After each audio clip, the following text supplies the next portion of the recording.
자, 어이없게도 우리가 실제로 얼굴 마주보기 전에 영상으로 보게 됐네. 그지? 빨리 끝났으면 좋겠어, 코로나가. 혼자 영상 찍는 게 되게 힘들어. 그래서 직접 얼굴 보고 그래야도 재밌는데. 영상으로 찍다 보니까 진짜 있는 그대로 서로 커뮤니케이션도 없이 그냥 내용만 전달하게 될 것 같아요. 그래서 그 점 감안해서 영상 봤으면 좋겠고. 그리고 내 이름은 신진욱 선생님이에요. 어차피 여기 이 영상 위에다가 달 거니까 좀 알아두면 좋을 것 같고.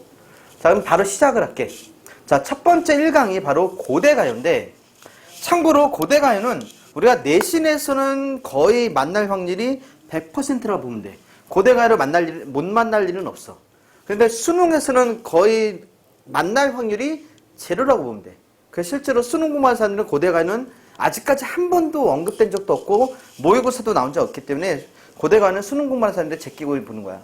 어쨌든 근데 내신은 많은 작품들이 골고루 나오기 때문에 출판사마다 그래서 되게 중요하게 생각해서 공부를 해야 된다고 생각하고. 자, 그러면 1강 8페이지 고대가요 한번 시작해 볼게. 자, 단원 열기를 보면은 고대가요에서 삼국시대 이전에 불리던 노래를 통틀어 이루는 말로 했는데, 그냥 예의상 삼국시대 이전까지는 밑에 쳐놓게. 시기상으로 그 이전, 삼국시대 이전으로 보고, 그 다음에 원시 종합예술에서 개인적이고 서정적인 것이 분리되어 발전하게 돼 있지. 야, 이것도 그냥 원래 집단이 노래하던 집단 무용? 집단 가요가 나중에 개인적인 서정시로 바뀌게 된다는 거. 그렇게 이해하면 될 것 같고. 밑에 필소이 이거는 나중에 작품할 때 보면 되니까 지금은 볼 필요 없어. 자, 밑에 고대가요의 개념. 향가 성리 이전에 불리던 노래를 통틀어 부르던 말에서 향가 이전. 향가는 고대가요를 치지 않고 따로 하나의 어떤 갈래로 보고, 그 전에 고대 부족국가 시대부터 삼국 초기까지 한국 시가사의 첫 시기에 이루어진 노래를 일컬었는데 개념은 지워버려. 필요 없어. 내신에서 우리가 개념 만날 일은 절대적으로 없어. 그냥 아주 오래된 노래구나 이렇게 이해하면 되고. 자, 고대가요의 기원과 전개 양상인데 이거는 가볍게만 읽고 넘어가도 돼. 굳이 자세하게 볼 필요는 없어. 그냥 한국 고전시가의 기원. 고전시가라는 말이 이제 옛날 노래지. 한마디로 옛날 시를 고전시라고 하지. 근데 삼국시대는 고조선부터 사만까지인데 알 필요 없는데, 아주 옛날 집단적 원시 종합 예술의 형태가, 원시 종합 예술이라는 게 한마디로 여기서는 밑에 나오잖아. 문학, 음악, 무용 등이 다 섞여 있는 거. 종합 예술이라는 거, 대표적인 종합 예술이 뭐가 있을까? 뮤지컬 같은 거 있지? 노래도 하고, 그지? 대사도 읽고, 시도 읽고, 이런 것들 있지? 무용도 하고, 춤도 추고. 그런 종합 예술 형태가 삼국시대에 들어오면서 다 분화가 된 거야. 문학과 음악과 무용 따로 나눠진 거지. 그러니까 이 과정에서 시가의 형태로서, 그 중에 시의 형태로서 구체적 면모를 처음 드러내게 된 것이 바로 고대가요다. 그러니까 여러 가지 종합예술 문학 중에서, 종합예술에서 시가만 따로 뽑아온 게 뭐라고? 고대가요다. 이렇게 보는 거다. 근데 이거는 굳이 그렇구나 하고 넘어가도 돼. 시험용은 절대로 아니야. 밑에 구지가 가락국의 국가적인 재전이 재전 행사인데, 행사에서 주술적 노래였는데, 이거는 기억해놔. 주술적 노래는 내 못 쳐놔. 원래 고대가요는 전반적으로 다 주술적 노래라고 생각하면 돼. 주술이 뭐야? 그래, 가장 니네가 이해하기 쉬운 게 해리포터 같은 경우는 이제 뭐라고 주문을 외우면서 지팡이를 흔들잖아. 그때 외우는 주문 있지? 이게 주술적인 주문이잖아. 그게 노래 형태로 된 게 바로 주술적 노래라고 보면 돼. 그러니까 어떤 초현실적 일이 일어나게 하는 거지. 열려라 창기 니네 혹시 아나? 열려라 창기 하면 바위문이 쫙 열리는 거 있지? 이런 것들. 그게 노래로 된 거. 요즘 우리 때는 모르겠는데 니네 때는 모르겠어. 우리 때는 모래눈에서 거부가 헌집 춥게 새집다 이런 거 부르는 거 있지? 이런 노래들이 바로 주술적 노래야. 그게 원시 종합예술의 상태를 벗어나지 못한 노래가 구지가야. 구지가는 그래서 종합예술. 왜냐하면 그 구지가는 이따가 얘기하겠지만 춤도 추면서 주술적인 성격도 띠면서 있지? 그러면서 부르는 노래라서. 개인적인 노래가 아니거든. 근데 밑에 주술적 기능 사라진, 이제 주술 이런 거 관심 없어. 종합예술의 단계를 벗어나서 한 개인이 자기의 서정, 감정을 누려한 시가 이제 밑에 공무도화가 황조가가 나와. 그래서 이 공무도가 황조가도 별표 치면 돼. 옆에 문학수적 의의라고 나오지? 공무도가와 황조가의 문학수적 의의 나오는데, 자, 여기서 의란 말도 꼭 기억해놔. 이제 니네 2학년 올라가는 입장에서는 아직 의란 단어에 대해서 개념이 제대로 안 잡힌 사람 많을 거야. 근데 이건 되게 중요해. 비문학이든 문학이든 이 의는 기본적인 상식이 돼야 돼, 앞으로. 의는 정의가 아니야. 뭐니? 가치, 장점, 좋은 점 등등이 바로 의라고 해. 문학사적 의는 문학사에서 왜 이게 가치가 있는가? 왜 중요한가? 그걸 얘기하는 거야. 첫 번째, 개인의 서정을 노래한 가장 오래된 시가 최초의 개인 서정시라고 해. 그 전에는 개인적인 감정을 노래하는 게 없었다는 것이니까. 그리고 밑에 집단적 서사시, 아까 얘기했던 구지가 있지. 거기서 뭘로? 개인적 서정시로 넘어가는 과도기, 그 중간 단계에 노래하는 거지. 그래서 이 공무도화가나 황조가를 벗어나면서부터 이제 완전히 뭐니? 개인적 서정시가 거의 주를 이룬다는 거. 재미없는 내용이지? 아, 그래서 이렇구나 하고 가볍게 듣고 넘겨도 돼. 밑에 뭐 확인 문제는 있는데, 고대 가요에 대한 설명으로 적절하지 않은 것은, 자, 한국 시가사의 첫 시기, 한국의 시문학의 첫 시기란 뜻이고, 그 다음에 처음에는 원시적인, 집단적 원시종합 예술 형태, 처음에는 그게 구지가, 옆에다가 구지가라고 적어도 좋고, 그 다음 밑에 향가 성립 이전, 고대가요 이유를 향가, 우리가 2강에서 배우는 게 향가가 될 거고, 네 번째, 국가제전, 아까 얘기했지, 국가제전은 국가행사야. 거기서 부른 구지가는 주술적 성격이 강하다. 이것도 이제 이따 얘기하겠지만. 다섯 번째, 황조가는 개인 창작의 노래지만, 자, 주술성은 지워버려. 황조가 군무도화가 넘어오면서 주술성은 사라지고 개인의 서정만 노래하게 된다. 됐지? 밑에 이제 고대가의 특징 정리 한번 볼까? 근원설화의 삽입된 형태라는 얘기는 고대가요는 분명히 그 옆에 그 관련 시 노래와 관련된 이야기가 있다는 얘기야. 설화. 그지?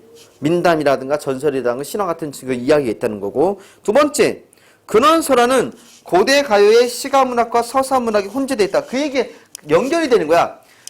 고대가요는 시가 있지만 그게 뭐니? 서사문학이 이야기야, 한마디로. 이야기가 같이 함께 섞여 있다는 것이니까. 배경설화가 있다는 거. 서사문학도 밑줄 치고 발표. 이상하게 아까 의라는 것도 그렇지만 서사라는 말도 잘 개념이 안 잡힌 사람 많아. 서사는 쉽게 얘기하면 정의하면 뭐니? 그냥 이야기, 스토리가 있는 걸 서사문학이라고 해. 그러니까 소설이 바로 서사문학이야, 대표적인. 서사문학, 이야기, 스토리가 있는 거. 그래서 실제로 신화라든가 전설이라든가 민담 같은 것도 이야기잖아. 줄거리가 있고 등장인물 있고. 이것도 다 뭐야? 서사문학의 하나야. 설화, 신화, 전설, 민담에서 소설로 넘어온 거지. 서사문학이 그렇게 전개가 된 거야.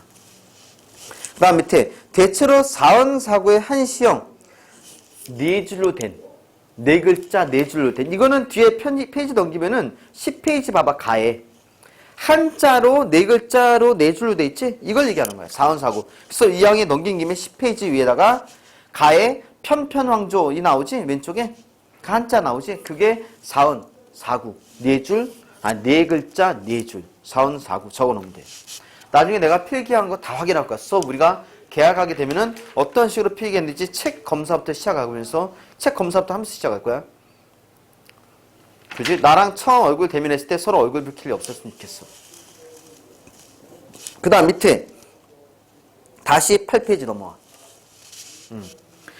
구비전승되다가, 자, 구비전승 두 글자를 줄이면 구전가요. 구전문학이라고 해. 구전. 구비전승. 구비, 입으로 전해지는 이야기. 구비전승되다가 2에서 3세기경 한자 한문이 유입되면서 문자로 정자. 그러니까 고대가요 중에는 분명히 뭐니? 글로 남겨졌던 거는 처음부터 그린 거는 없다는 거지. 그러니까 처음에는 입으로 전해지다가 나중에 넘어갔다는 거야.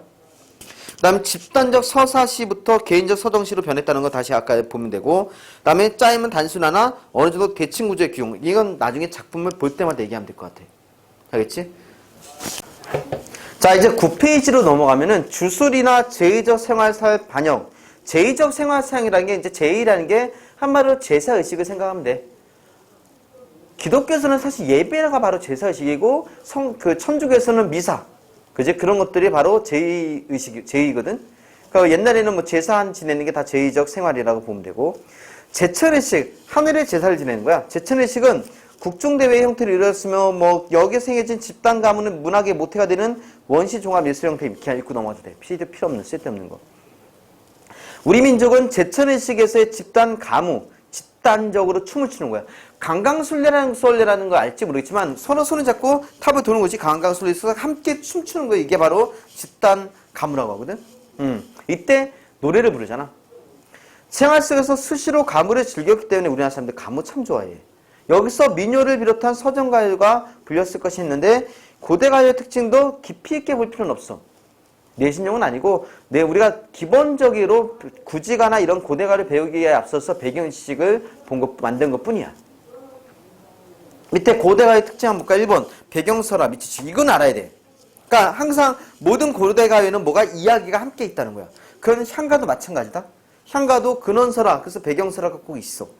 그 다음에 서사문학과 그래서 방금 얘기했지만 독립된 게 아니라 서사문학, 신화, 전설, 민담과 고대가요는 서로 함께 존재한다는 거. 중요한 거야. 그래서 2번 틀렸어. 3번은 그러니까 그게 주술성이 있기 때문에 제의적, 제사의식과 관련이 있다는 거. 네 번째, 어느 정도 대칭 구조, 작품은. 그 다음에 5번은 구비전승되다가 한자가 유입돼서 문자를 정착. 자, 구비전승 밑치고 한자 유입돼서 문자 정착. 모든 고대가요는 뭐라고? 분명히 구비전승이야. 이 다음 강에서 배울 향가는 구비전승이 아니지만 고대가요에 나오는 우리가 배우는 모든 작품은 다 구비전승이라는 거 잊지 말고 입에서 입으로 전해지는. 그 다음 밑에 고대가요의 문학사적 의 또 의라고 나왔는데 이번에는 아까 우리가 그 8페이지에서는 공무도화가와 황조가의 의가 나왔지만 여기서는 고대가요의 전체 고대가요의 의가 나온 거야. 그래서 보면은 북문학사상 최초의 서정시가 밑줄 최초의 서정시가 노랫말이 남아있는 최초의 작품. 아까 얘기했던 황조가 공무도화가 초기 단계 우리 시가의 기본 정식이 보여주는 필요 없고 집단 서정에서 개인 서정으로 넘어가는 시대의 노래 밑줄치고 구지가에서 뭘로 황조가로 나온 것이니까 구지가가 집단 서정이 있는데 황조가는 개인으로 집단에서 개인으로.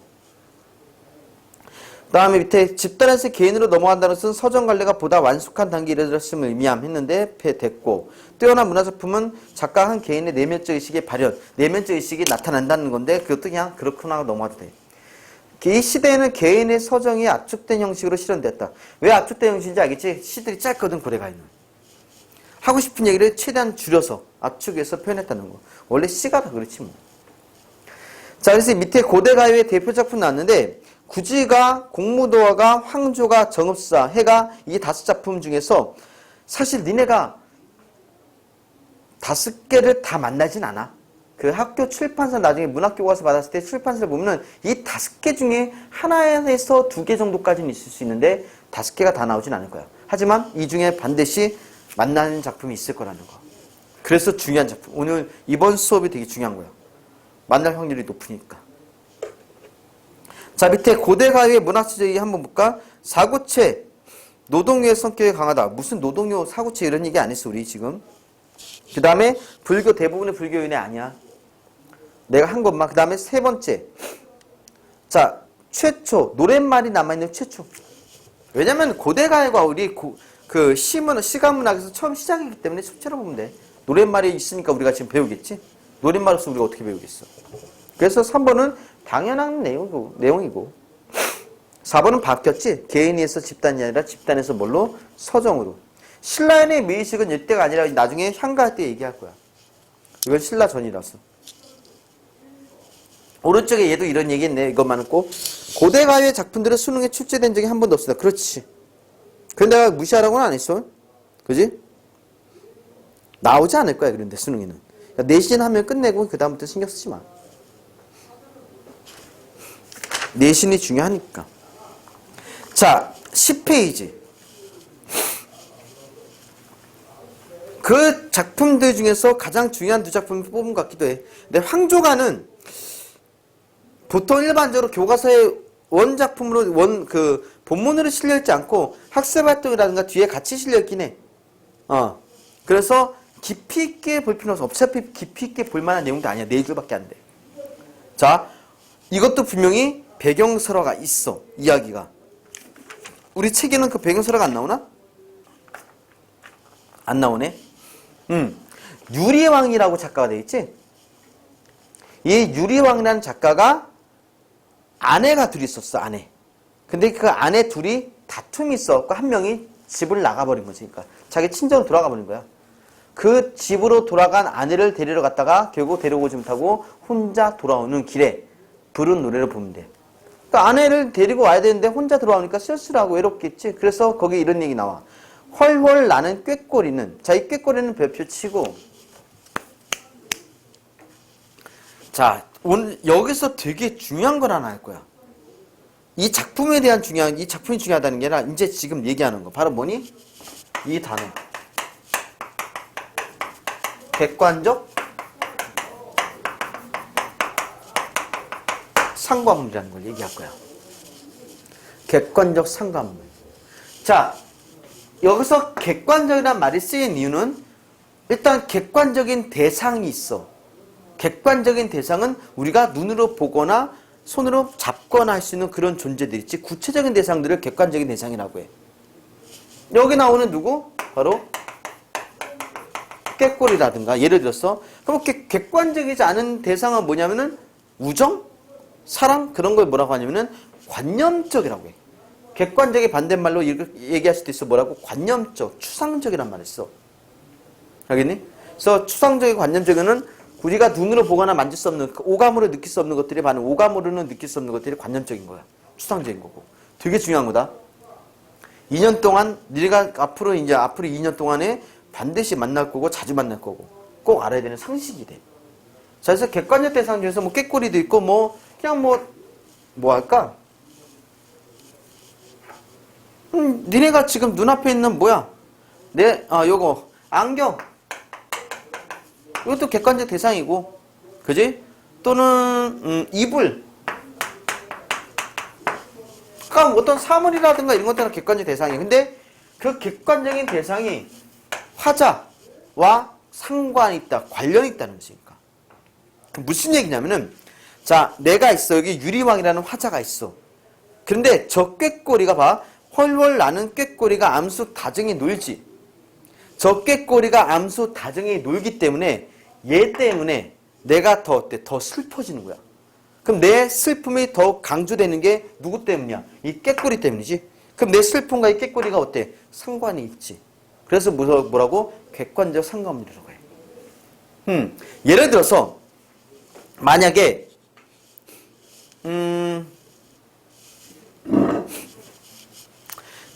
코로나가 나중에 끝나고 나서 마스크를 보고는 야, 옛날에 마스크만 끼고 있었을 때 정말 힘들었지라고 떠올렸어. 그럼 이 마스크가 내가 회상하게 만드는 또는 그때 당시의 기억을 떠올리면서 그지? 슬퍼하는, 안타까워하는 그런 마음을 가지게 하지. 그럼 이거 마스크가 뭐가 되는 거야? 객관적 상관문이 될 수 있다는 것이니까. 여기서 중요한 게 객관적 상관문이 이렇게 존재하면은 요 안에 뭐가 존재하는 거냐면은 객관적 상관문 중에 하나가 뭐가 있냐면 바로 그 유명한 감정이입이야. 자, 새가 울어. 감정이입 중에서는 거의 대부분이 뭐가 울어? 새가 보통 울어. 자, 새가 우는데 그 새가 나랑 화자랑 관련이 있어.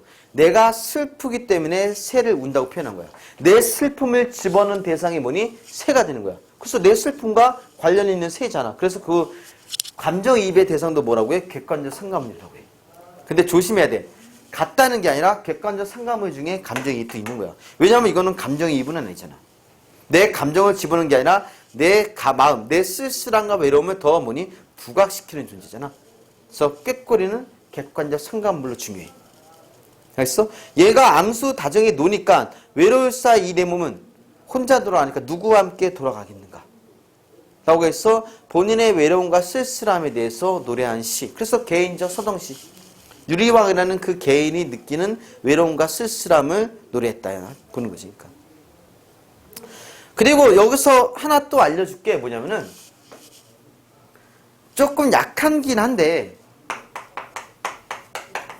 성경우정에 대한 얘기도 언급도 해. 성경우정은 좀 배워두긴 하자. 뭐냐면은 필기 돼 있겠지 나중에. 선경, 먼저 경치에 대한 얘기를 해. 주변의 환경, 주변에 보이는 거에 대한 얘기를 해. 그 다음에 뒤에 뭐니? 그것에 대한 자기 감정을 표현해.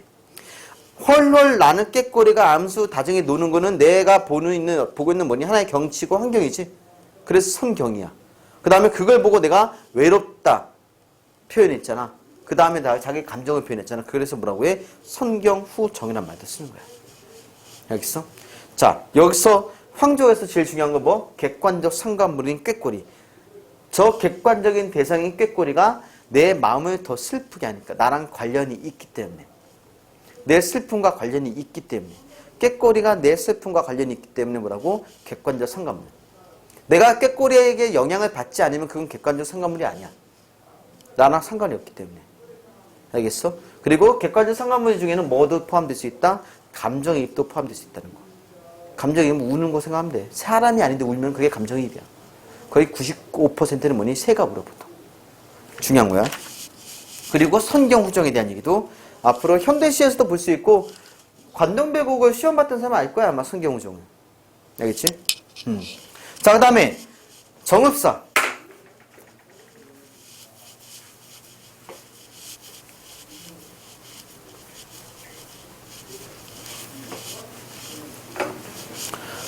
이거는 정말 중요해. 엄청나게 중요해.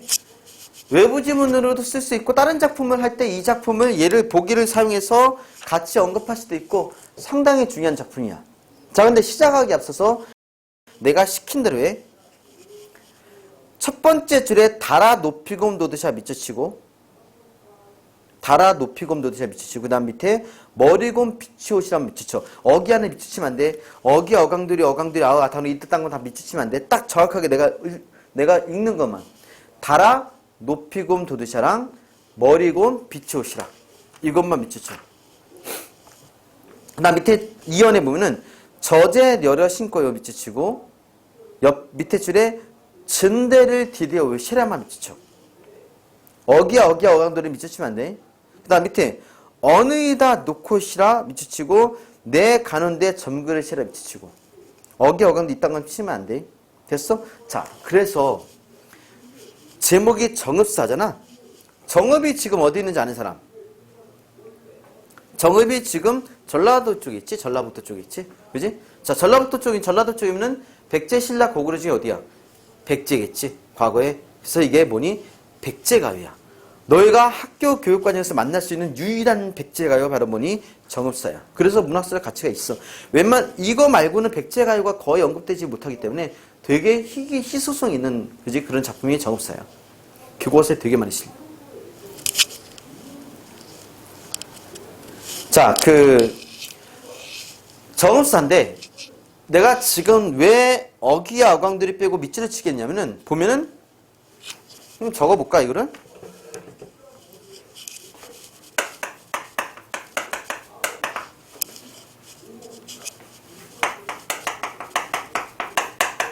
달아 높이곰 도드샤.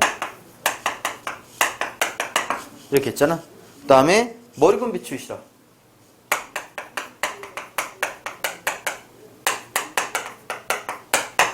비추시라. 그지? 요거를 뭘로 생각하면 한 장이라 생각하면 돼. 요 두 줄을 한 장이야. 그지? 그럼 밑에 또 저제 늘어신거요 진대를 들여시라 두 번째 장이지. 그 다음 밑에 어느이다 놓고시라 내관대 정그리시라 세 번째 장이지. 그래서 학자들이, 그지? 이 백제가요가 나중에 뭘로 변했다는 거야. 시조 있지? 3장 6구 45자 내외로 되어 있는 그 시조 형식으로 변했다고 보는 거야. 그래서 이 정읍사가 시조의 조상격이 된다. 이렇게 얘기들을 해. 뭐만 빼고 여음구와 후렴구를 뺀 거야 지금. 여음구와 후렴구는 각 연마다 반복되는 거지, 그지? 그리고 여음구는 뭐니? 그냥 얼쑤 어라 그런 어떤 추임새 같은 것들을 여음구라고. 남을 여자 소리, 남는 소리, 의미가 없이 남는 소리가 바로 어기야 어강들이 이런 거거든. 그거를 빼놓고 보니까 몇 장? 3장으로 되어 있다는 거지. 백제가요인 정읍사, 백제가요가 나중에 시조를 발전했구나, 시조로 변했구나, 그런 증거로 이렇게 내가 지금 밑줄을 쳐놓은 거야. 알겠니? 자, 그럼 정읍사에 대해서 본격적으로 내용에 대해서 들어가기 앞서서 첫 번째, 그 옆에 자료 없지? 받아 적어. 행상 나간 남편을 기다리는 아내라고 적어. 행상 나간 남편을 기다리는 아내.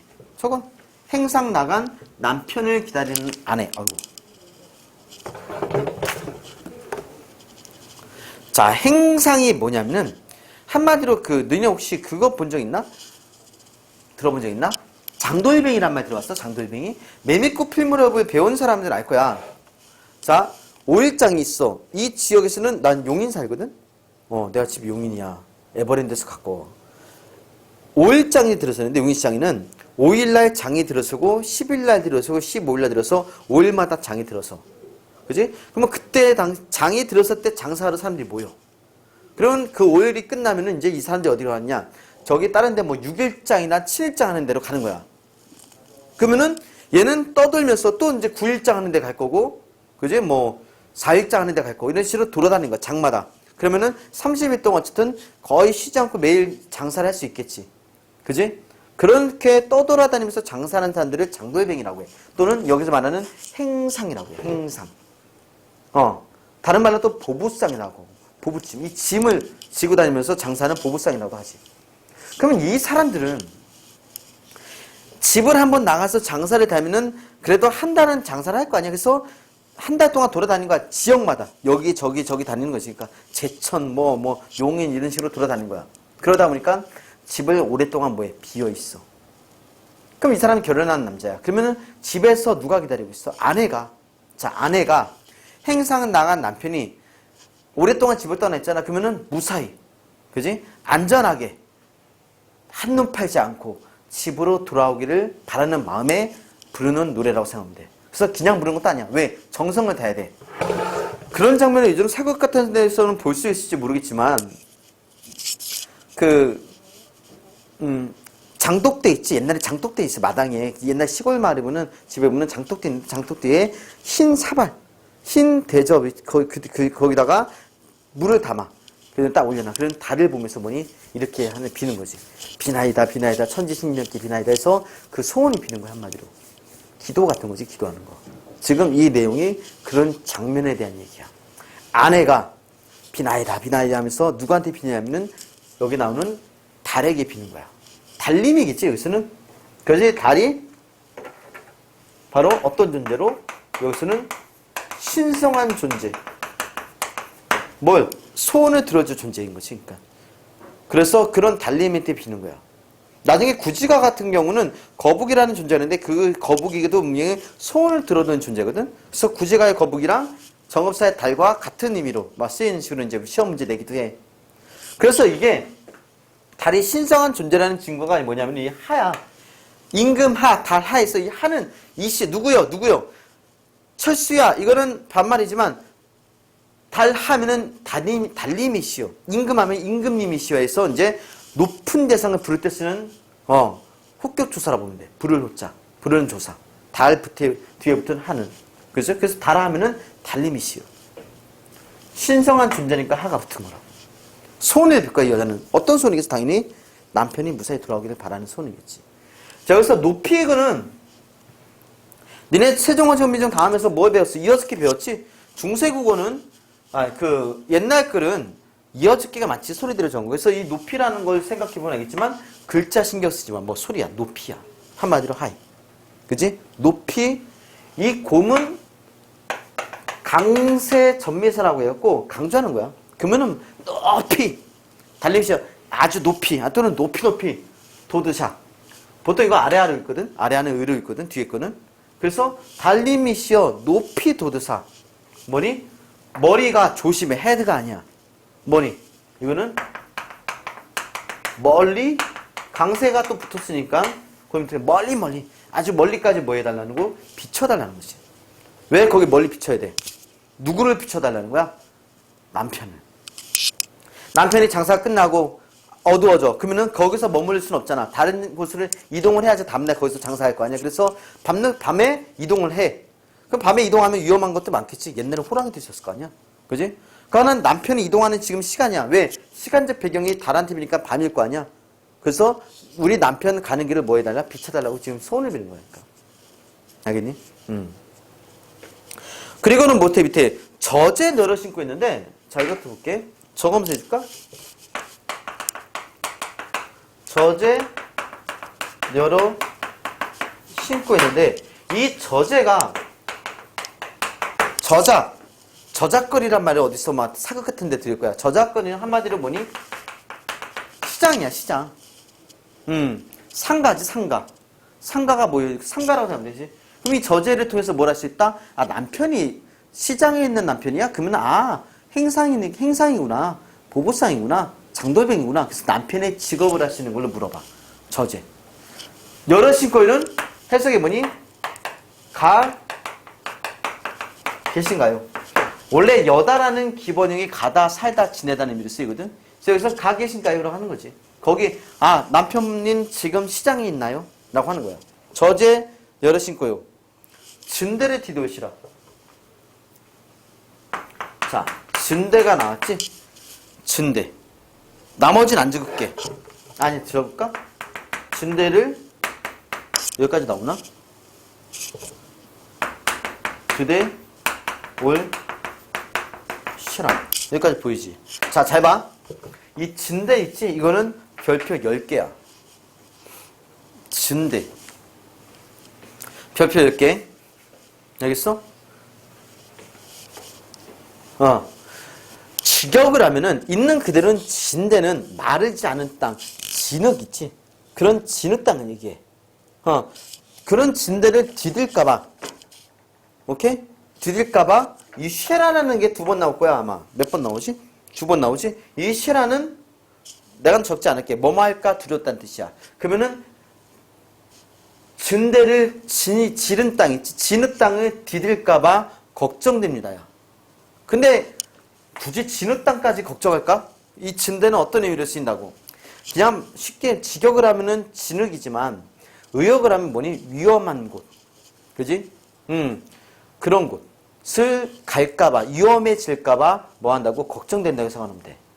그리고 또 하나 재밌는 게 이 증대를 어떤 식의 해석도 하냐면 학교에서도 분명히 할 거야. 뭐 어떤 식으로 해석도 하냐면은 위험한 곳뿐만이 아니라 자, 남편이 오랫동안 집을 떠나 있어. 아내인 나는 지금 여기 있고 남편이 바람날까봐 걱정나겠지. 걱정되기도 하겠지. 그지? 오랫동안 집을 나가 있는 남편이 바람날까봐 걱정하기도 한단 말이지. 이 진대는 그래서 그런 연적, 사랑의 적, 여자가 되기도 해. 여자. 그지? 자, 이게 어떻게 연결되냐면은 그래서 이게 중요한 게 서경별곡을 보면은 나중에 배울 거야. 서경별곡이라는 작품도 배울 건데 서경별곡에 보면은 우리 나 사랑하는 이미 대동강을 건너면 건너편 고질, 그 꽃을 꺾는다는 표현이 나와. 이 건너편 꽃은 뭐니? 바로 다른 여자. 내가 우리 님이 만날지도 모를 다른 여자, 걱정스러운 존재인 다른 여자를 고질이라고, 꽃이라고 나와. 같은 의미로 쓰여. 규원가라고 해서 유명한 작품 중에 보면은 남편이 시래기인데 이 시래기 남편이 어디 가 있다고 예상하냐면은 야유원에 가 있는가 해서 의심해요. 야유원은 지금 얘기하면 뭐니? 아니, 뭐 기생집을 얘기해, 기생집. 그러니까 여자 있는 술집 같은 데 얘기하는 거지. 그 야유원도 분명히 어떤 존재로 이 진대와 같은 의미로 해석이 돼. 그래서 규원가를 배울 때도 정업사가 언급되기도 하고 서경별곡 할 때도 정업사가 언급되기도 해. 그래서 이 진대가 그래서 다양한 작품과 연결짓기 때문에 중요한 거야. 한마디 진대는 어때? 나 남편의 무사귀환을 방해하는 그런 방해하는 존재를 보이겠지. 장애물로 쓰이겠지. 이 세상에 장애물이 얼마나 많이 나와? 그지? 장애물이 나오는 시가 얼마나 많겠어. 그래서 여러 가지 활용도가 되게 넓기 때문에 이 진대는 꼭 알아야 돼.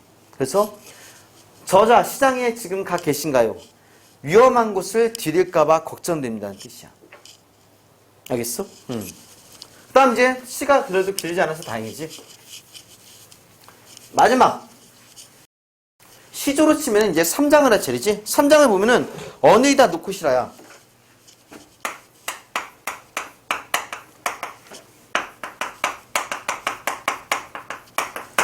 자, 어느이다 놓고 시라는 어디든 놓고 시라. 놓으시라. 놓으라. 뭘? 짐을. 지금 달님한테 비는 지금 타임은 밤이야. 이 밤에 돌아다니다가 어때? 호환이 뭐냐면은 호랑이의 재앙이야. 호환을 만날까 또는 도적을 만날까봐 걱정될 거 아니야. 그러니까 지금은 그 짐을 어디든지 내려놓으라는 얘기야. 내려놓고 어디든지 좀 잘 머물러서 좀 쉬라는 얘기지. 그러니까 위험하게 돌아다니지 말고. 내 가는데 전글을 씌라.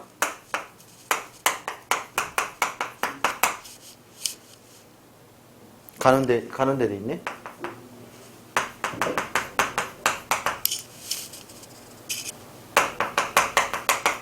또 실화가 나오지? 여기서 내가 가는데 해가 질까봐 걱정된다는 의미로 해. 해가 질까봐 걱정됩니다. 그래서 내가 1인칭인 나가 아니라 당신이 가는데 해가 저물까봐 걱정됩니다. 이렇게 해석하는 게 자연스럽긴 하겠지. 근데 중의적이라고 해. 어떤 게 중의적이냐. 내가 남편이 혹시나 돌아올까 마중 나가는데 그 마중 나가는 길에 어두워질까봐 걱정된다는 의미도 있고 남편이 될 수도 있고 이 내라는 게 보이기는 1인칭으로 보이지만 남편이 될 수도 있고 누구도 될 수 있다. 나도 될 수 있다는 거. 그래서 중의적 의미를 갖고 있다는 것도. 가는 것이 해가 저물까봐 두렵습니다. 이런 뜻이니까. 알겠어? 그래서 그런 의미에서 여러 가지 면에서 분명히 중요한 존재고 그 다음에 또 하나 대주적 소재가 나왔지? 뭐가 대조가 돼? 자, 빛, 광명, 명암, 그치? 광명, 달이 바로 뭐니? 남편의 안전을 지켜줄 존재, 내 소원을 들어줄 존재로 나에게 긍정적 존재로 달이 나오지. 하지만 부정적 존재도 나왔지. 그게 뭐였어? 증대. 그래서 실제로 이 시는 또 대주적 시어도 사용했다는 것도 중요한 부분이고. 알겠어? 달을 불렀으니까 뭐도 돼? 의인법도 돼. 사람이 아닌 존재를 부를 때는 다 의인법이야. 집에 있는 개가 있어. 해피야 이름이. 해피야 의인법이라고. 너라고 하잖아. 만약에 사람이 아닌 존재한테 인칭되면서 너는 라고 쓰면 그것도 뭐니? 의인법이야. 집에 있는 개한테 너 왜 여기다 똥 쌌어? 하면 그것도 무슨 법? 의인법이라고. 그래서 이것도 의인법이 분명히 존재해. 달아. 그 다음에 불렀으니까 무슨 법? 부르는 걸 무슨 법이라냐면 돈호법이라고 해. 무슨 법? 돈호법. 어떤 대상을 부르는 것을 돈호법이라고도 해. 그런 여러 가지 기법이 나왔고. 그게 바로 뭐니? 정읍세야. 됐어? 자, 그러면은 그 11페이지에 문제를 볼 건데 너희들은 지금 스톱시킨 상태에서 문제를 먼저 푸는 거지? 자, 스톱. 문제 풀었어. 이제 자, 뭐부터 할 거냐면 3번부터 할 거야. 나 원래 모의고사라든 뭐든 간에 조금만 봐도 풀 수 있는 것부터 시작하는 거야. 자, A. 달. 남편의 안전을 지켜주는 광명, 빛. 맞지? 그 다음 두 번째, 강세전미사인 고 밑줄 치고. 아까 적을 필요도 없었네. 여기 강세전미사라고 언급해줬네. 곰은 강조를 의미한 거. 높이 높이, 멀리 멀리. 그래서 비에도 머리고, 멀리 멀리. 간절함. 남편이 멀리 있으니까 멀리까지 비춰달라는 얘기지. 그 다음에 C는 위험. 밑줄 치고. 그 다음에 D. 내 가는 길, 남편이 가는 곳에서 다양하게 해서 중의적 해석이라고 하지. 중의적 해석. 뭐라고? 중의적 해석이라고 한다는 거지. 그 다음에 5번 어둠의 이미지 2 대상에 대한 화자의 불신. 자, 대상에 대한 화자의 불신. 여기서 대상은 누군데? 남편이잖아. 이걸 남편에 대한 불신으로 보면 돼, 안 돼? 안 되겠지. 걱정과 염려겠지, 이거는. 불신, 대상에 대한 걱정과 염려라고 하면 되지. 그래서 몇 번? 5번이 되지. 그 다음에 2번에 보면은 기억과 시어의 기능이 같은 거. 기억이 꾀꼬리야. 아까 얘기했지. 객관적 상관물이야. 한마디로. 자, 뭐 있을까? 자, 1번. 2번. 저 물도 내 마음 같아서 울면서 밑줄 칠게. 1번에.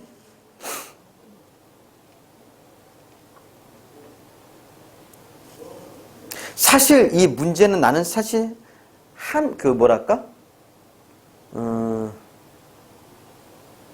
반박할 수도 있어. 내가 생각에는 1번도 맞다고 보면 돼. 자, 1번도 객관적 상관물이 맞아. 그 객관적 상관물 중에서 뭐니? 감정이입이야. 저 물도 내 마음 같아서는 저 물과 내 마음이 서로 어때? 관련이 있는 거잖아. 그래서 1번도 분명히 적절한 걸로 해야 돼. 근데 여기서는 지금 뭐냐면은 꾀꼬리는 나와 뭐야? 대조적인 거잖아. 그런 면에서 이제 조금 그리움 또는 누굴 왜 그리움을 불러일으킨다 하는데 2번은 아니야. 당시에 가던 길을 몇 회를 부르고 이제 어디가 다니는데 이제 돌아가는 건데 이건 나도 하려면 너무 오래 걸려. 자, 3번. 쟁반 가운데 놓인 일찍 익은 감이 곱게 보인다. 자, 그런데 밑에 감을 품어가도 반가워해줄 부모님이 안 계시니 그걸 서럽다. 이 감이 바로 뭐니? 나의 서러움을 불러일으킨 존재겠지. 그래서 조금 더 가까운 게 몇 번? 3번이라는 것 뿐인데 어쨌든 1번, 3번 둘 다 객관적 상관물로 가면 돼. 알겠어? 자, 1번은 내 마음을 그대로 반영한 물. 그래서 관련성 있는 객관적 상황물. 3번은 저 감을 보고 나서 뭐 같은 밑에 보면은 부모님이 안 계시면 서러움을 떠올린 거죠. 그래서 둘 다 뭐니 객관적 상황물. 1번, 3번 다 답으로. 4번은 그냥 이거는 바위는 지저와 절기를 상징하는 존재로서 뭐 예찬하는 대상일 뿐이고 5번도 굳이 뭐 그냥 아무 별다른 의미가 없는 존재로 보면 돼. 그래서 1번, 3번은 잘 기억이 나. 그리고 여기는 지금 그나마 현대어로 다 바꿔줬는데 기억해놔. 그래서 비슷한 거. 실제로 시험 같은 데서 이렇게 현대어를 안 줘. 그지? 옛날 걸로, 옛날 중세 한글로 주겠지. 그래서 많이 봐도 그래서. 그 다음 1번. 자, 가는 시적화제의 정수를 자연물을 빌려 우의적으로. 자, 우의적 밑에 치고. 객관적 상황물 자체가 돌려서 표현한 거라고, 이제. 있는 그대로. 직접적이라 아니라 꾀꼬리를 이용해서 표현했다 해서 우의적이 맞는 거고. 자, 나는 아까 얘기했던 뭐냐. 후렴구를 다 제끼면 어때? 시조의 원형이라고. 시작할 때 얘기했지? 자, 3번 순경우정 가 얘기했어. 그 다음에 4번. 나는 가와 달리 음성상징어. 자, 음성상징어. 다른 말로 뭐라고 하니? 아니, 다른 말이 아니라 음성상징어는 뭐랑 뭐? 의성어와 의태어를 합친 걸 뭐라고 해? 음성상징어라 하지? 그래서 가에 오히려 헐헐. 이게 음성상징어지. 그래서 4번 같은 경우는 바뀌었어. 나는 가와 달리가 아니라 가는 나와 달리 음성상징어 해야 돼. 그 다음에 5번 부재하는 대상. 어차피 둘 다. 그리고 이게 재밌는 게 앞으로 부재하는 대상 얘기 나오잖아. 슬픈 시는 다 부재하는 대상이야. 부재라는 게 결국 뭐니? 어떤 대상의 부재라는 게 뭘 끌어내? 슬픔을 끌어내는 거든. 그게 나라의 부재가 될 수도 있고 꿈의 부재가, 꿈이 사라진 것도 될 수 있고 사랑하는 사람이 될 수도 있는 거고 부재라는 게 바로 결국 뭐니? 슬픈 감정을 끌어내거든. 앞으로 시의 분위기가 마이너스, 부정적인 슬픈 분위기다 싶으면 그건 부재하는 대상이 있는 거야 무조건. 알아두면 혹시라도 써먹을 일 생길 수도 있어. 알겠어? 그렇게 한번 봤고. 자, 그 다음 1-3. 이 뒤에 거북이 이제 구지가 나오지? 구지가 이제 거북인데 이것도 배경사로 다 있긴 있어. 지금 한 나라가 있는데 왕이 없는 거야. 그래서 우리 백성들을 이끌어줄 왕을 내려달라고 거북이한테 피는 거야. 여기선 거북이가 아까 앞에 나오는 누구? 달처럼 신성한 존재로 보면 돼. 구지가 거부가 근데 반말하네. 거부가 신성한 존재. 저거 거북이는 신성한 존재. 자, 이것도 물론 불렀지. 돈어법이고. 그러면서 정수랑 같이 묶어서 생각하기 좋아. 돈어법 불렀고 신성한 존재를 불렀고. 자, 그래서 머리를 내어라 했는데 머리는 상징적인 의미라 생각하면 돼. 우두머리한테 그 머리라고 생각하면 돼. 그래서 머리는 여기서는 왕, 지도자를 내어달라는 거지. 내어놓지 않으면 뭐만 하면 뭐 가정법, 뭐만 하면 구워서 먹으니 위협. 그래서 이거 보면 부름 불렀지. 명령, 머리를 내어라. 명령, 그 다음에 가정, 내어놓지 않으면 그 다음에 구워 먹겠다. 위협. 독특하긴 해. 신성한 존재인데 위협이 나오지. 아까 그 정수상은 좀 다르지. 거기는 위협이 없는데. 그런 차이는 좀 있어. 이 구지가는 집단부위라 했잖아. 그래서 실제로 배경사를 보면은 노래를 부르면서 춤을 추면서, 그지? 부르는 노래야. 그래서 집단적인 소망을 얘기하지. 아까 정수는 개인적 소망인데 바로 나라의 왕을 내려달라는 이야기. 그런데 밑에 나는 해가인데 이거 구지가가 교과서에 실려있는 사람들은 구지가 세트는 해가야 무조건. 왜? 보면 알겠지만 왜 세트인지 알 거야. 얘도 뭘 내놓으래? 거부가 수로를 내놔. 자, 여기서는 내 수로 없동을 치고. 자, 위에 니은의 머리는 뭐니? 공적인 대상이야.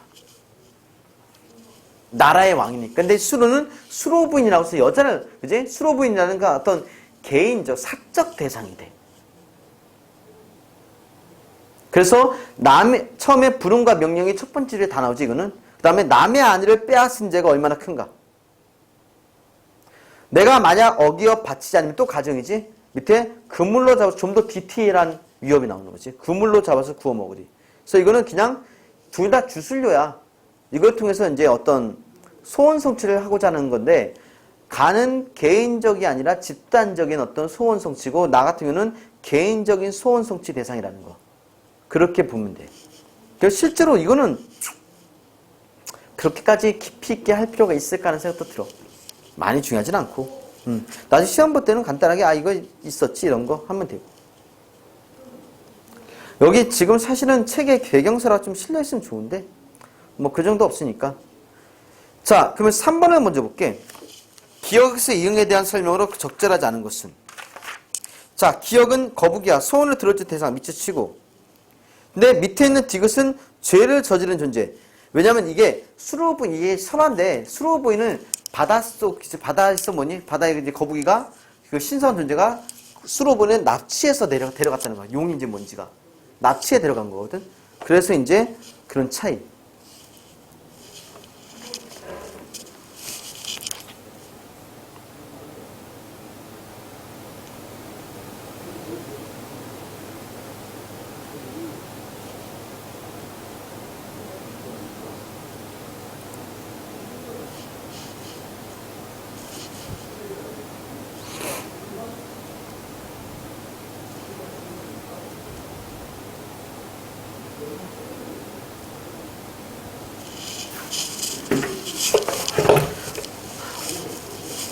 자, 그 다음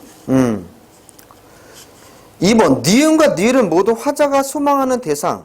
자, 머리를 내달라고 했고 수로를 내달라고, 둘 다 원하는 거지. 요구하는 대상이니까 맞고. 3번 비읍, 네가 만약 어기어 박치지 않으면, 지금 너는 누구? 여기서는 거북이지. 그래서 비읍이 지시하는 대상은 디귿이 맞고. 그 다음에 그물로 잡아서 구워 먹겠다고 했으니까 그물이 누구를? 거북이를 잡고자 하는 수단이고. 5번 이응, 구워 먹는 이유는 미음 때문이야? 남의 아내를 빼앗은지?